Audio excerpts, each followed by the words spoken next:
Hello guys, ito na naman tayo for today's video. Ayan o, share ko lang o. Oh, diba? Oh. Ito yung unang harvest ng ating pipino.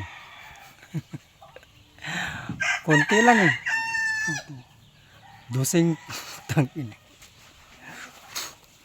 Dosing piraso lang, ewan ko ba? Bakit dosing piraso lang yan? Kasi maraming nalanta, maraming namatay na puno, ewan ko ba? 2 weeks.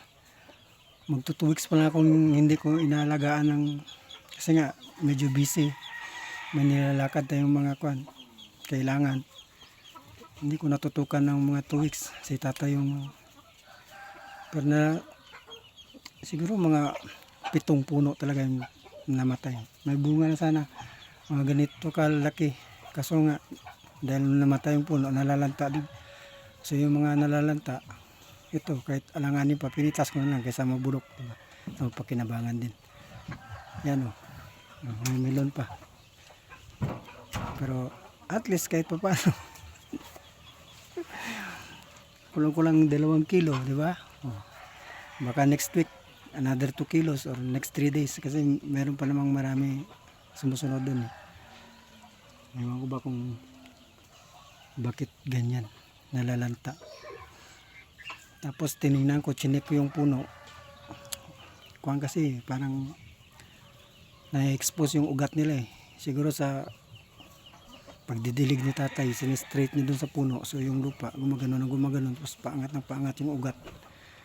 Kaya siguro yun. Tapos pinuputol ng, ang tawag dito, kung dito sa Karaya, sirum-sirum. Ano bang sirum-sirum sa Tagalog? Kung sa English, cricket ba yan? Ganun. Yan, namumutol yan eh. Namumutol yan ng ugat, lalo na pag mga punla-punla pa lang. Yan, gustong-gusto nilang putulin yan, sirum-sirum. Siguro ganyan. Kasi may nakita ako 2 puno na putol. Kasi naka-expose na yung sa ugat na part na, kasi siguro sa kadidilig. Tapos straight sa puno. Siguro yung pagbuhos ng tatay, kaya ganun. Ewan ko ba? Mamaya bibidyo ko para makita nyo yung lanta. Anyway, yan lang muna. Bye for now. See you around. Pero at least okay na to, diba? 3 kan din yan. 3 hainan ng salad.